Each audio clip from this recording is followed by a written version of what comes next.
So why did I call this channel Secular Spirit?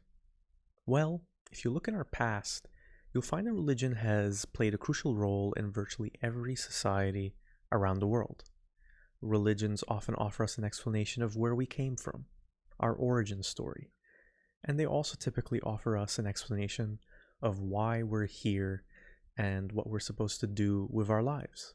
So in that sense, religion has been a guide and foundation upon which countless billions of people have built their lives.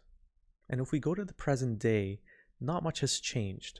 There's a very common belief today that while science can offer us a lot of explanations about the way the world is, and a lot of practical information on what to expect in this world, it can offer us nothing on how the world ought to be or what exists beyond our observable reality. And so the belief goes, the answers to the way life ought to be and to life's biggest mysteries of where we came from and what exists beyond our observable reality can only be answered by religion. Speaking as a former Muslim myself, the problem with building your life based upon a religion's teachings is that religion itself is built on faith. No matter what the evidence that you hear or presented, the core of it tends to be faith in the unknowable, the indefinable,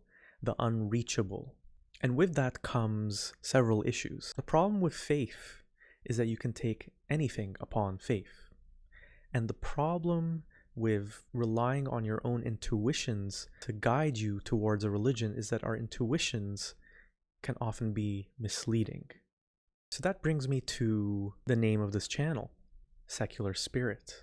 I believe that we're in a new age that represents a dramatic shift away from the traditions and foundations of our past, namely those of religion. I think it's clear to see that whether you're religious or non-religious, that we all need a set of core beliefs to be the foundation upon which we build the rest of our lives. And that brings us to the word spirit. So spirituality, I think for most people, comes with clear and blatant religious connotations. It's difficult to pin down an exact definition of spirituality, especially one that most people would agree upon. But I found this one that I think works pretty well, and I think that most people would agree is what they would consider to be spirituality. So as this website says here, in simple terms, spirituality is a worldview and a way of life based on the belief that there's more to life than what meets the senses, more to the universe than just purposeless mechanics, and more to consciousness than electrical impulses in the brain, and more to our existence in the body and its needs. What this definition kind of gets at is that there's more to life than meets the eye, and there's more to us than seems to be the case. There's some sort of greater purpose. And while I do think that this belief has helped countless people cope with the many challenges they face in life, and also helps people cope with accepting our impending death, I think there's a way of leading a fulfilling life without needing to resort to supernatural explanations or wishful thinking about a greater meaning or another facet to life beyond the one that we can directly experience. And that's the one I would call secular spirituality.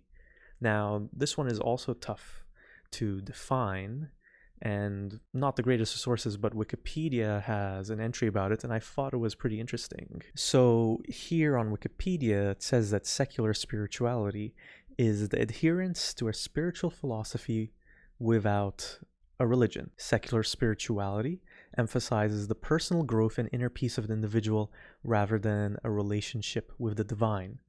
Secular spirituality is made up of the search for meaning outside a religious institution.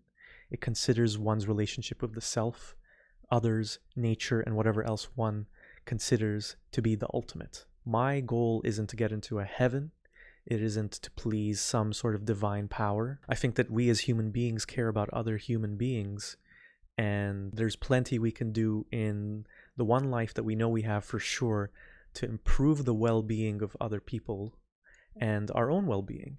That is far nobler a goal than pleasing any god for me. And it really doesn't matter to me whether there is some sort of afterlife, because While some might say that it's better to live life hoping that there is something more, I don't want to waste my life thinking that there's something more while I'm missing out on what might be the only thing I have here. When I was Muslim, there were many things that I wanted to do that I couldn't do for no better reason than a God told me not to do them. Many of us have been conditioned to believe that there is no possible way to lead a meaningful, fulfilling life without a God or a religion to guide us.